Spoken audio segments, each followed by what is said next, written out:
आज आपण BA भाग 1 विषय भारतीय अर्थव्यवस्था यामधील युनिट नंबर फर्स्ट आर्थिक विकास यामधील विकसनशील भारतीय अर्थव्यवस्थेची वैशिष्ट्ये यावर चर्चा करणार आहोत. भारत हा निम्न मध्यम उत्पन्न गटातील एक विकसनशील देश आहे. विकसनशील म्हणजे नक्की काय?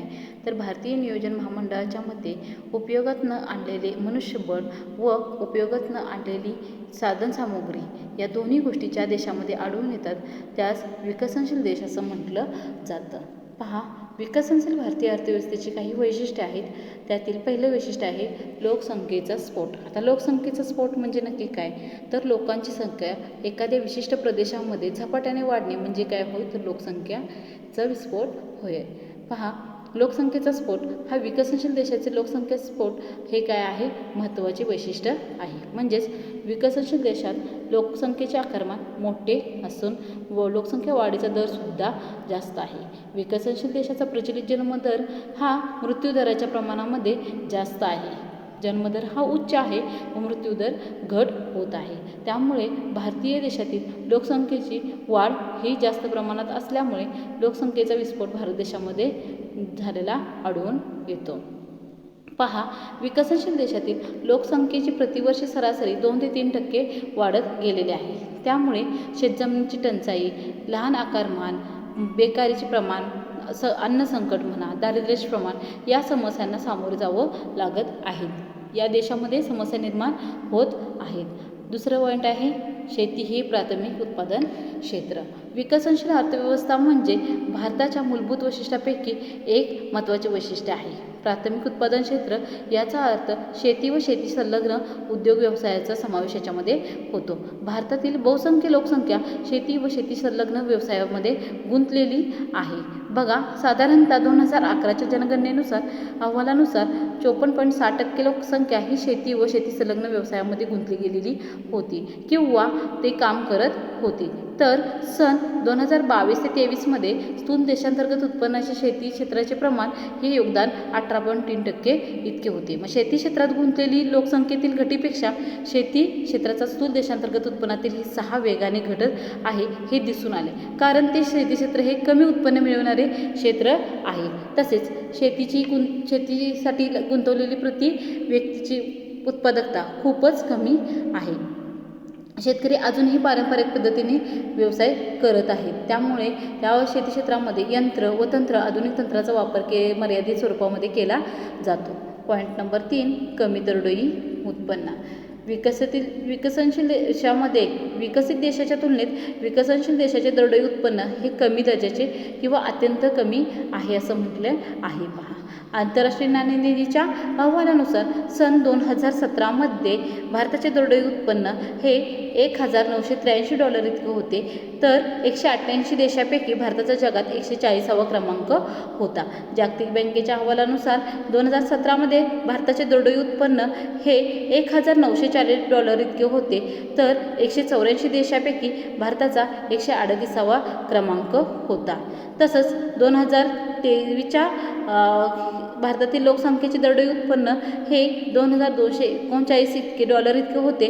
तर दरडोई उत्पन्नामध्ये जागतिक पातळीवर भारताचा 136वा क्रमांक होता. म्हणजे विकसित देशाच्या तुलनेमध्ये भारताचे दरडोई उत्पन्न कमी आहे. म्हणून भारत हा विकसनशील देशाच्या यादीत गणला जातो. पहा, पॉईंट नंबर 4, दीर्घकालीन दारिद्र्याचं अस्तित्व.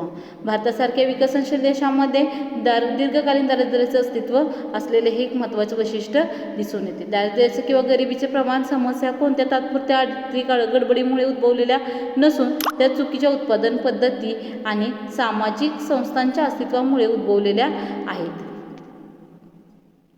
पहा, मग या लोकसंख्येच्या वाढत्या आकारमानामुळे उत्पन्नातील वाढती विषमता आहे म्हणा किंवा देशातील वाढती किमती आहेत म्हणा, बेरोजगारी यामुळे अर्थव्यवस्थेमध्ये दारिद्र्याचे प्रमाण, गरिबीचे प्रमाण हळूहळू वाढत चाललेले आहे.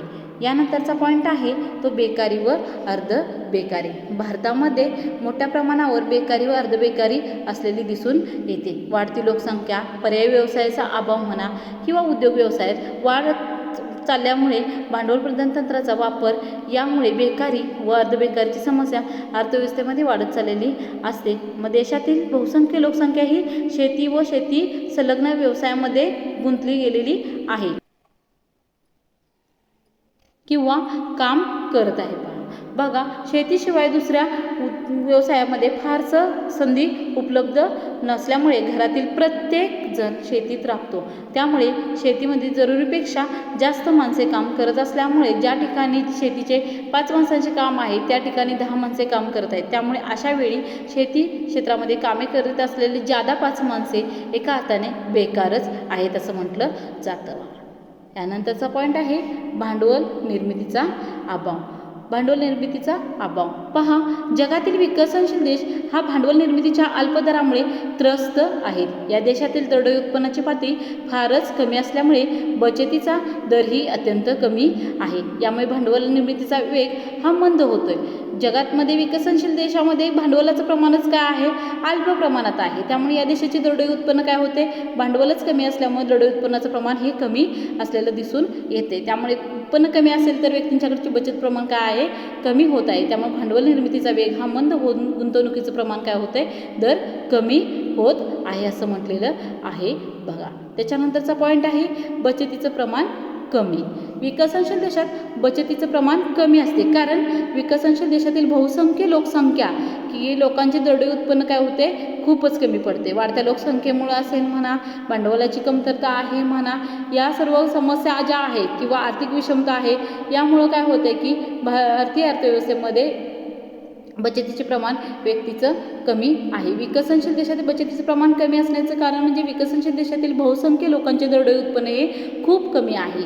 मग त्या उत्पन्नातून त्यांचा उपभोग पूर्ण होत नाही. त्यामुळे बहुसंख्य लोक हे बचत करून म्हणजे शकत नाही. तथापि विकसनशील देशात जो श्रीमंतांचा एक वर्ग व गरिबांचा एक वर्ग निर्माण होत आहे. त्यामुळे देशामध्ये काय होत्या तर आर्थिक विषमता निर्माण होत असते. यानंतरचा पॉईंट आहे आर्थिक विषमता. विकसनशील देशात आर्थिक विषमता फार मोठ्या प्रमाणावर आढळून येते कारण की विकसनशील देशात मूठभर श्रीमंताचा एक वर्ग असतो तर दारिद्र्यात खितपत पडलेला दुसरा मोठा वर्ग असतो. म्हणजे सरकार देशातील आर्थिक विषमता कमी करण्याचा प्रयत्न करीत असते, परंतु देशातील श्रीमंत आणि वर्ग व गरीब वर्ग देशामध्ये निर्माण जागतिक काळानंतर अधिकच श्रीमंत होत गेलेला श्रीमंत वर्ग आणि त्यांच्याकडून विविध उद्योगांची मालकी हक्कसुद्धा एकवटले आहे. त्यामुळे गरिबांच्या बाबतीत मात्र ते याचे दैन्य वाढत आहे. त्यामुळे देशामध्ये श्रीमंत आणि गरीब यांच्यामध्ये आर्थिक विषमता वाढत आहे. यानंतरचा पॉईंट आहे अशोषित नैसर्गिक संसाधने.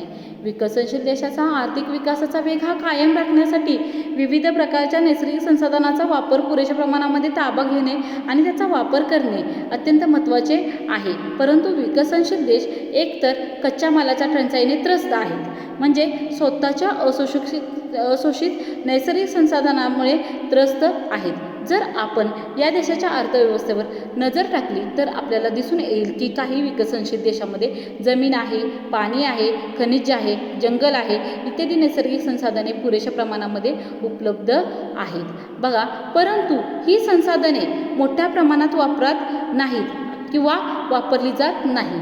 यामुळे विविध अडचणी निर्माण झालेल्या आहेत. त्या म्हणजे प्रदेशाची दुर्गमता असेल, भांडवलाची कमतरता आहे म्हणा, योग्य लक्ष नसणे म्हणा, मागासलेले तंत्रज्ञान आहे, वाहतुकीचे अडथळे आहेत, बाजारपेठांचा अल्प विकास आहे इत्यादीच्या समस्या निर्माण होत आहेत. यानंतरचा पॉईंट आहे 10 नंबरचा औद्योगिकरणाचा मंद वेग. बघा, औद्योगिकरणाचा मंद वेग हे विकसनशील भारतीय अर्थव्यवस्थेचे एक महत्त्वाचं वैशिष्ट्य आहे कारण बचतीचे प्रमाण काय आहे भारतीय अर्थव्यवस्थेमध्ये कमी आहे. भांडवल निर्मितीचा अभाव आहे.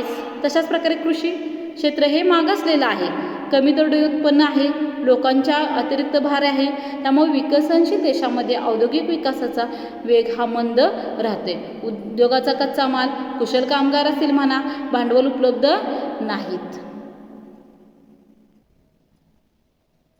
आणि औद्योगिक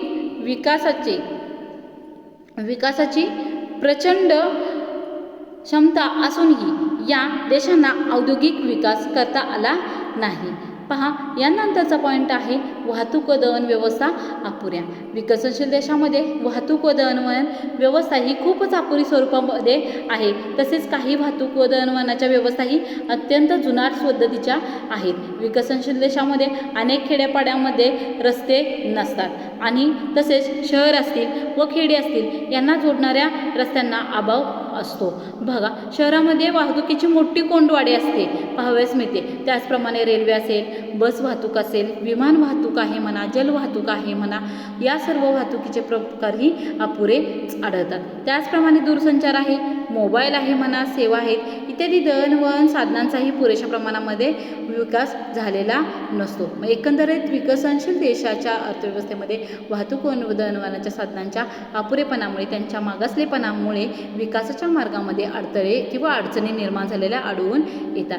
अशा प्रकारे आज आपण विकसनशील भारतीय अर्थव्यवस्थेची काही थोडक्यात वैशिष्ट्ये पाहिलेली आहेत. त्यातील लोकसंख्येचा स्फोट असेल, कमी दर उत्पन्न आहे, बेकारी वार्ध बेकारी आहे, बचतीचं प्रमाण कमी असेल, शेती हे प्राथमिक उत्पादन क्षेत्र आहे, दीर्घकालीन दारिद्र्याचे अस्तित्व असेल, भांडवल निर्मितीचा अभाव आहे म्हणा, आर्थिक विषमता आहे, वाहतूक व दळणवळणाची व्यवस्था अपुरी आहे, औद्योगिकरणाचा मंद वेग आहे म्हणा, या समस्या आज आपण आजच्या लेक्चरला पाहिल्या आहेत. ओके.